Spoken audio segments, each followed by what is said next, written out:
आप मुझे बताओ कि आप समुद्र के किनारे क्या करने आए हो। रामचंद्र जी ने कहा, हनुमान जी मेरे मन में बहुत बड़ी शंका है, आप हमारे शंका का समाधान कीजिए। तो रामचंद्र जी ने जैसे कहा, हनुमान जी बोले बताइए कौन सी शंका है। बोले रामचंद्र जी, बोले हनुमंत लाल मेरे नाम से नलनील पत्थर छोड़ रहे हैं और वो पत्थर तैर रहे हैं और मैं तो स्वयं राम हूं, तो मुझे राम कहने की क्या जरूरत, राम का नाम लिखने की क्या जरूरत। तो हनुमान जी महाराज ने बड़ा सुंदर जवाब दिया कि हे प्रभु राघवेंद्र सरकार, आपने इस पत्थरों पर राम नहीं लिखा है तभी तो यह पत्थर डूब गए, अगर राम लिखा होता तो यह पत्थर डूबते नहीं। रामचंद्र जी ने कहा क्यों।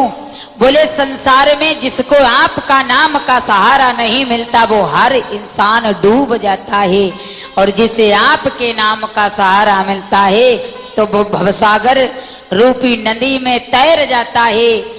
जिस राम के नाम से, राम के नाम के सहारे से पत्थर तैर रहे हैं और आपने तो इनको विनय नाम के सहारे से छोड़ दिया, इसलिए ये पत्थर डूब गए। और प्रभु जिसे आप अपने हाथों से छोड़ दोगे तो वो महाराज तैरेगा या डूब जाएगा। रामचंद्र जी ने कहा बात तो सही है।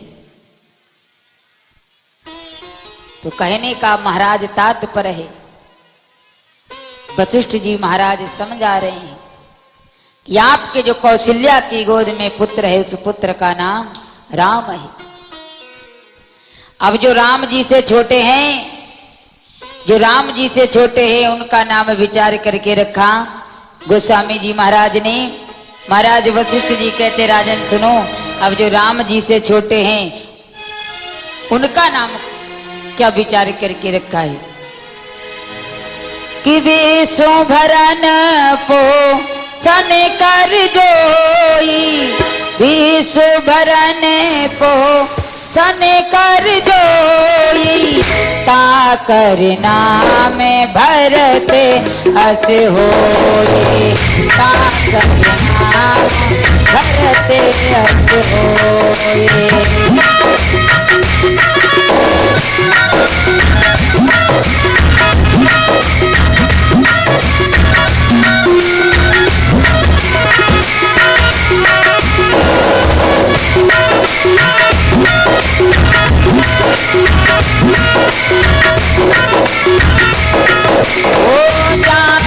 सुमेरना तेरी पुनासा, जाके सुमेरना तेरी पुनासा, नाम कतोहना वेद कथा, नाम कतोहना वेद कथा।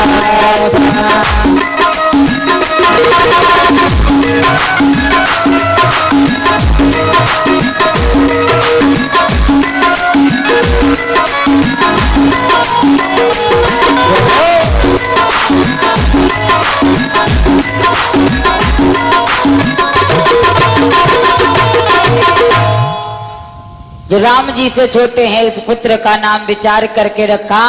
बोले विश्व भरन पोषण कर जोई, ताकर नाम भरत अस होई। भा माने भगवान, रत माने रति हो जाना। जो भगवान की भक्ति में पूर्णतया रति हो जाए उसी का नाम भरत है। अब जो भरत से छोटे हैं उनका नाम बाद में रखा, जो सबसे छोटे थे उनका नाम बीच में कर दिया, क्योंकि सुमित्रा की गोद में 2 पुत्र थे। महाराज वशिष्ठ जी क्रमानुसार नामकरण संस्कार कर रहे थे। पहले कौशल्या के पुत्र का किया, उसके बाद कौशल्या से छोटी है केकई, तो केकई के पुत्र का नामकरण किया। उसके बाद बारी किसकी आई? सुमित्रा की। तो सुमित्रा की गोद में 2 पुत्र थे, एक तरफ शत्रुघ्न जी महाराज और दूसरी तरफ लक्ष्मण भैया। तो लक्ष्मण भी भैया क्रोधी हैं, उत्पाती हैं, और शत्रुघ्न जी महाराज भी उत्पाती हैं। तो सुमित्रा माँ की गोद में दोनों बालक उत्पात कर रहे थे, खेल रहे थे, और सुमित्रा मैया 2 पुत्रों को संभाल नहीं पाई। तो केकई ने कहा सुमित्रा बहन एक पुत्र मुझे दे दे, और एक पुत्र तू संभाल ले। सुमित्रा ने क्या किया, शत्रुघ्न जी महाराज को उठा करके कैकेयी की गोद में रख दिया, यानी भरत भैया के पास बिठा दिया। तो इसलिए जो सबसे छोटे हैं उनका नाम तीसरे नंबर पर कर दिया कि जाके सुमिरन तेरी पुनासा, जाके सुमिरन तेरे पुनासा, जाके सुमिरन तेरी पुनासा, नाम शत्रुघ्न भेद प्रकाशा, जाके सुमिरन तेरी पुनासा, नाम शत्रुघ्न भेद प्रकाशा, जाके सुमिरन तेरी पुनासा, नाम शत्रुघ्न भेद प्रकाशा।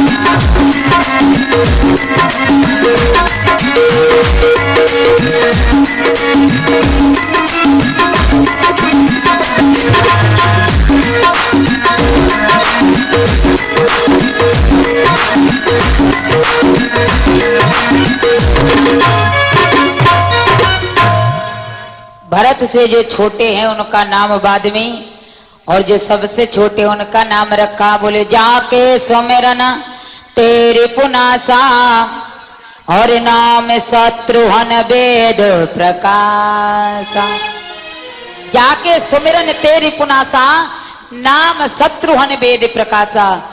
बोले जो शत्रुघ्न का नाम सुमिरन करता है तो समस्त शत्रुओं का नाश होता है।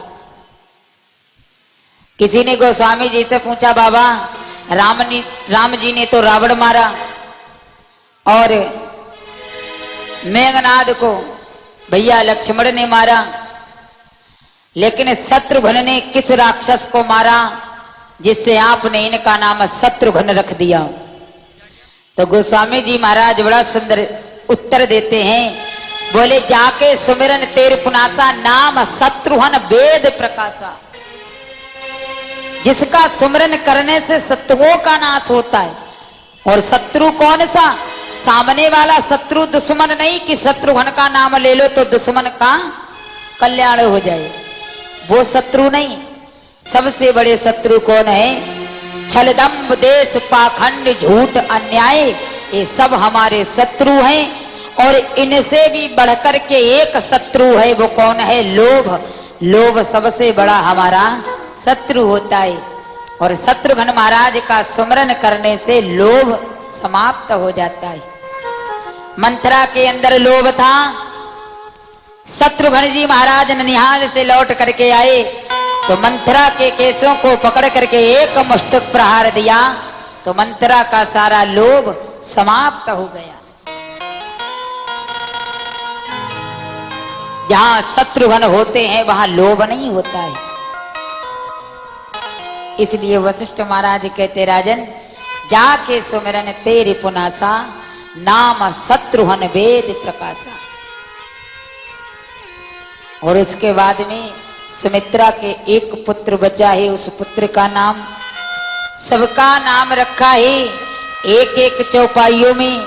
पर महाराज वशिष्ठ जी ने जिस सुमित्रा का एक पुत्र बचा उस पुत्र का नाम विचार करके रखते हैं कि लक्षण धाम राम प्रिय, सकल जगते आधार, गुरु वशिष्ठ तेहि राखा, और लक्ष्मण नाम उदार। लक्षण धाम राम प्रिय, सकल जगत आधार, गुरु वशिष्ठ तेहि राखा, लक्ष्मण नाम उदार। लक्ष्मण नाम उदार यानी लक्ष्मण के अंदर उदारता है। आपने देखा है रामायण में जहां जहां भी लक्ष्मण का प्रसंग आया है, लक्ष्मण ने क्रोध दिखाया है कि उदारता दिखाई है। जहां जहां भी रामचरितमानस में लक्ष्मण का प्रसंग आया है वहां वहां उदारता नहीं दिखाई, क्रोध दिखाया है। मेघनाद से युद्ध किया वहां भी क्रोध दिखाया। और जिस समय महाराज जनक ने धनुष यज्ञ में सारी सभा को ललकारा था, वहां भी लक्ष्मण ने क्रोध दिखाया। और परशुराम जी जब आए तो वहां भी लक्ष्मण ने क्रोध दिखाया, उदारता तो कहीं दिखाई नहीं। पर वशिष्ठ जी कहते, राजन गुरु वशिष्ठ ते ही राखा, लक्ष्मण नाम उदार। आखिर लक्ष्मण को उदारता क्यों बताया, उदारवान क्यों बताया, लक्ष्मण के अंदर उदारता क्यों बताई? क्योंकि वास्तविक में जितनी उदारता लक्ष्मण के अंदर है उतनी उदारता किसी के अंदर नहीं है। जहां जहां भी लक्ष्मण ने क्रोध दिखाया, श्रोताओं, अपने लिए नहीं दिखाया बल्कि अपने राम जी के लिए क्रोध किया। जनक से झगड़ा किया तो अपने राम के लिए, परशुराम जी से झगड़ा किया तो अपने राम के लिए, अपने माता पिता को त्याग दिया तो राम जी के लिए, अपनी उर्मिला जैसी पत्नी को 14 वर्ष तक त्यागा, वो सिर्फ राम के लिए। निद्रा और भोजन केवल राम जी के लिए त्यागा। तो लक्ष्मण के अंदर सबसे बड़ी उदारता है। लक्ष्मण का अर्थ होता है जिसका जीवन में एक लक्ष्य बन जाए उसी का नाम लक्ष्मण होता है। जिसके जीवन का एक लक्ष्य हो जाए कि मुझे अपने प्रभु के पद चिन्हों पर चलना है तो वही लक्ष्मण कहलाता है। गोस्वामी जी महाराज ने मानस में वंदन भी किया है कि रघुपति कीरत विमल पताका और दंड समान भयो जस जाका। रघुपति कीरत विमल पताका दंड समान भयो जस जाका। भगवान राम ध्वजा है तो दंड लक्ष्मण है और बिना दंड के कभी ध्वजा नहीं लहर सकती। इसलिए रघुपति कीरत विमल पताका दंड समान भयो जस जाका। लक्ष्मण जी दंड के साथ राम जी के साथ रहे हैं। जैसे ध्वजा में दंड लगाई जाती है उसी प्रकार राम जी के साथ लक्ष्मण भैया ने 14 वर्ष तक साथ दिया है। गोस्वामी जी महाराज ने जब नामकरण संस्कार किया, अंत में गोस्वामी जी महाराज कहते हैं कि धरहि नाम गुर हृदय विचारी वेद तत् नप तब सुते चारी। धरे नाम गुरु हृदय विचारी। गुरु ने महाराज वशिष्ठ जी ने अपने हृदय से विचार करके सुंदर नाम रखा। चारों पुत्रों का नामकरण संस्कार हुआ। महाराज वशिष्ठ जी को बहुत प्रकार का दान दिया और दान लेकर के महाराज वशिष्ठ अपने आश्रम में चले गए। इधर भगवान श्री राम चारों पुत्र जब बड़े हुए, माता कौशल्या ने क्या किया, एक दिन श्री रामचंद्र जी को स्नान इत्यादि करा करके और पालने में लिटा दिया कि एक बार जननी हनवाए, एक बार जननी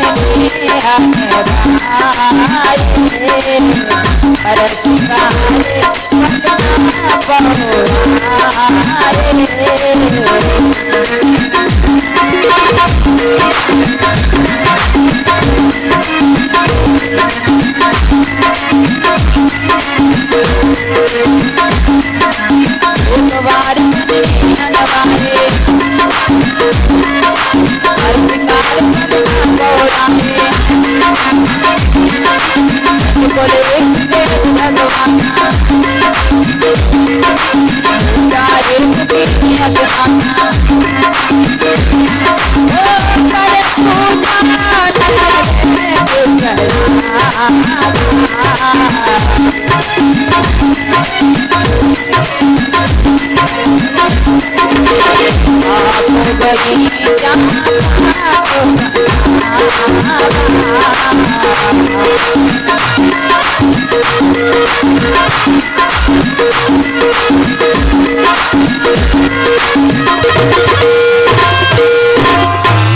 एक बार जननी हनवाए कर सिंगार पल ना पौड़ाए। मानस में आया है एक बार जननी हनवाए कर सिंगार पल ना पौड़ाए। एक बार शब्द इसलिए आया है जिस दिन भगवान श्री रामचंद्र जी को स्नान कराया था उस दिन राम जी का जन्मदिन था। और जन्मदिन वाले दिन एक ऐसी घटना घटित हो गई तो बाबा ने लिख दिया, एक बार जननी हनवाई।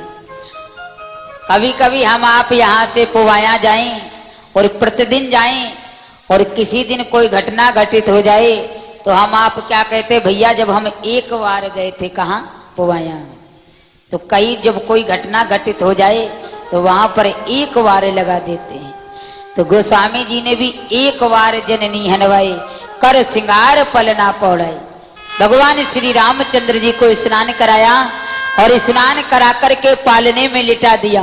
बड़ी सुंदर तरीके से भगवान को तैयार कर दिया, सिंगार कर दिया। और सिंगार करके भगवान को पालने में लिटा दिया।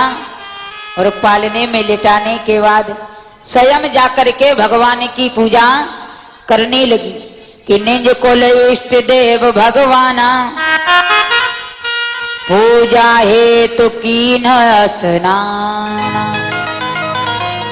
अपने इष्ट भगवान का वंदन पूजा करने के लिए स्नान किया। स्नान करने के बाद कर पूजा नैवेद्य चढ़ावा। अपने इष्ट भगवान को नैवेद्य चढ़ाए, पुष्प चढ़ाए, मिष्टान चढ़ाया। और उसके बाद में आप गई जहां पाक बनावा। अपने आप तो रसोई में चली गई। इधर भगवान श्री राम पालने में लेटे लेटे सोच रहे हैं कि मेरी मैया अपने इष्ट भगवान को बड़े प्रेम से सभी मिष्टान नैवेद्य चढ़ा करके गई है, तो लाओ जरा हम भी इनका भोग लगा करके देखें। तो मैया तो चली गई रसोई में। भगवान ने देखा कि मैया तो यहाँ है नहीं, तो यही सुंदर अवसर है। तो भगवान ने इधर उधर देखा कि कोई नहीं है, तो धीरे से भगवान पालने से उतरे और पालने से उतर करके घुटनों के बल चल करके और जहां माता कौशल्या के इष्ट भगवान बैठे थे नैवेद्य को चढ़ाया, वहीं पर भगवान घुटनों के बल चल करके बैठ गए। भगवान ने देखा इतना मिष्टान चढ़ा हुआ, इतने नैवेद्य चढ़ाए गए। भगवान ने देखा मैया तो नहीं आ रही कहीं, तो मैया तो रसोई में चली गई थी। भगवान श्री रामचंद्र जी ने धीरे से नैवेद्य को उठाया और खाना प्रारंभ कर दिया। दोनों हाथों से भगवान गटागट सब गटक गए। इष्ट भगवान के पास कुछ नहीं बचा। भगवान ने सोचा जब भाव से चढ़ा करके गई तो भोग लगाना भी हमारा कर्तव्य बनता है। तो जितना कुछ चढ़ा करके मैया गई सब भगवान श्री राम ने सब खा लिया, कुछ नहीं बचा। रसोई से लौट करके जिस समय पालने के पास आई तो देखा भगवान लेटे हैं। अपने इष्ट भगवान के पास गई तो क्या देखा, भगवान दोनों हाथों से नैवेद्य को खा रहे हैं। दो दो जगह बालकों को जब माता कौशल्या ने देखा तो आश्चर्य चकित हो गई, बुद्धि भ्रम में पड़ गई कि वाकई में दो बालक हैं। क्या हमारी बुद्धि भ्रम में पड़ गई कि एक बालक है? यहाँ वहाँ दो बालक देखा, मत भ्रम मोर किया जिसे। यहाँ वहाँ दो बालक देखा, मत भ्रम मोर किया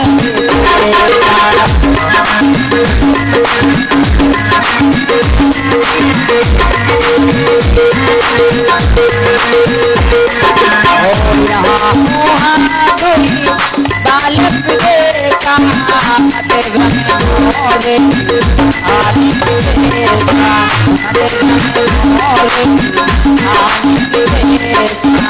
देख रहा जब बुलाने प्रभु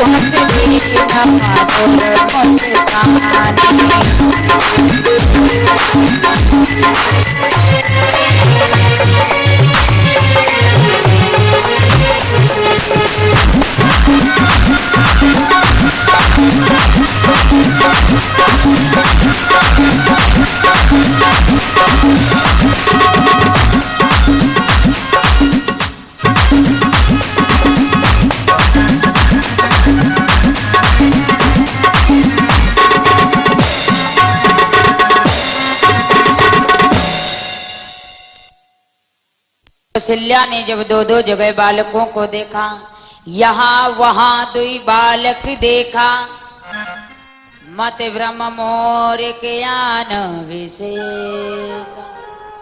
दो दो जगह बालकों को देखा, देख राम जननी अकुलानी, प्रभु हंस दीन मधुर मुस्कानी।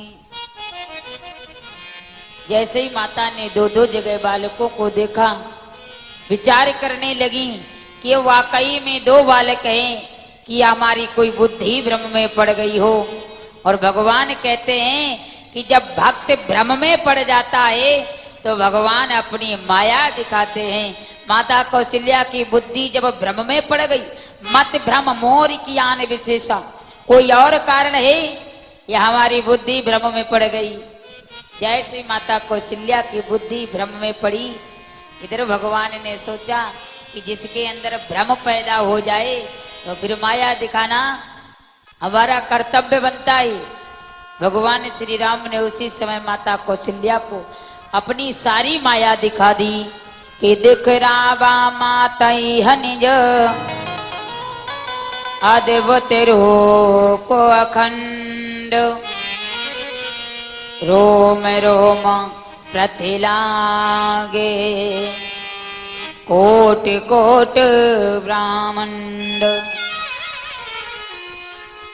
जिस समय भगवान ने अपना विराट रूप माता कौशल्या को दिखाया कि देखी माया सब विध गाड़ी, आते सभी तजोरे कर ठाड़ी। भगवान श्री रामचंद्र जी के विराट स्वरूप को देखा। संत महाजन देवता राम जी के हाथ जोड़ करके स्तुति कर रहे हैं। ऐसी माया को माता कौशल्या ने देखा। माता कौशल्या मूर्छित हो गई और मूर्छित होकर के पृथ्वी पर धरा पर गिर गई। भगवान श्री राम ने मैया की मूर्छा को छुड़ाया। मैया उठ कर बैठी, हाथ जोड़ करके कहने लगी, प्रभु अरे हमने तो आपको अपनी संतान माना था, अपना पुत्र समझा था, पर आप हमारे पुत्र नहीं, आप तो हमारे पिता हो। इसलिए आज से मैं आपको पुत्र नहीं बल्कि पिता मानूंगी। भगवान ने कहा रे ये हमने कौन सी भूल कर दी। अगर मैया हमको पिता मानने लगेंगी तो लीला कैसे करेंगे। जिस कार्य के लिए धरा पर आए हैं वो कार्य कैसे करेंगे। इसलिए भगवान ने माता कौशल्या से कहा कि हे मैया आज के बाद तुम्हें मेरी माया नहीं दिखाई देगी। आज के बाद मुझको लेकर के कोई बुद्धि भ्रम में नहीं पड़ेगी। आज के बाद तुम्हें मेरी माया नहीं व्यापेगी। इसलिए मैया मुझे पिता नहीं बल्कि पुत्र मानो। भगवान ने एक क्षण में अपनी सारी माया को समेट लिया। माता कौशल्या सब भूल गई कि कहाँ वो विराट भगवान, कहाँ राम, कुछ नहीं याद रहा। फिर अपने लल्ला को गोद में उठाया और फिर पालने में लिटा दिया। जो घटना रामावतार में हुई यही घटना कृष्णावतार में भी हुई थी। भगवान कन्हैया का जब जन्म हुआ, द्वार पे सब साधु महात्मा आए तो माता यशोदा के द्वार पर एक दिन एक बाबा आ गया। बाबा द्वार से भगवान कन्हैया के दर्शन की अभिलाषा लेकर के आया था द्वार पर। यशोदा मैया द्वार पर आई, बोले ये बाबा क्या चाहते हो। बोले तुम्हारे घर लाला का जन्म हुआ है तो भोजन भी करना चाहते हैं और तेरे लाला का दर्शन भी करना चाहते हैं। और भगवान कन्हैया तो वैसे भी चली आए। बाबा यशोदा के महल में गए तो यशोदा मैया ने कहा बाबा एक बात बताओ, हमारे हाथ का भोजन करोगे या स्वयं बना करके खाओगे। महात्मा जी कहने लगे मैं किसी के हाथ का भोजन नहीं करता हूं, मैं तो स्वयं भोजन बना करके खाऊंगा। भगवान ने कहा अच्छा बाबा अपने आप ही भोजन बना के खाएगा, इतना बड़ा बाबा बनता है। भगवान ने कहा अभी रुको, इस बाबा का भी कल्याण करना है। माता यशोदा ने रसोई को साफ किया, भोजन की सामग्री दी। बोले बाबा आकर के स्वयं अपने आप भोजन बना लो। बाबा ने झोली उतारी, सीधे रसोई में पहुंच गए और भोजन बना करके तैयार किया। और भोजन बनाने के बाद जैसे ही थाल में भोजन परोस करके बाहर लाए, सामने थाली रख ली और पास ही में भगवान कन्हैया बैठे हुए थे। छोटे से भगवान बैठे, हाथ जोड़ करके जिस समय बाबा ने भोग लगाया कि हे मेरे कन्हैया, हे मेरे गोविंद, कहाँ हो, भोग लगाओ। अब गोविंद भगवान तो पास ही में बैठे। बाबा आंख बंद करे हैं, जब तक आंख बंद की तब तक भगवान कन्हैया ने भोजन की थाल में जो भोजन था वो आधा साफ कर गए। महाराज बाबा की आंख खुली तो आधा भोजन गायब। भगवान आराम से जितना मुंह में था वो चबा रहे बैठे। बाबा ने जोर से आवाज लगाई, मैया देख तेरे लाला ने हमारा भोजन जूठा कर दिया। मैया दौड़ करके आई, कन्हैया का कान पकड़ा और कान पकड़ करके एकांत में बैठा दिया। कन्हैया तुझे पता नहीं किसी की थाली में भोजन नहीं किया जाता है और तू आ करके भोजन करने लगा। कन्हैया ने कहा मैया जाओ, दोबारा नहीं भोजन करूंगा, आप जाओ। भैया ने रसोई साफ की और दोबारा फिर भोजन सामग्री दी। बाबा ने भोजन बना के तैयार किया, फिर थाली में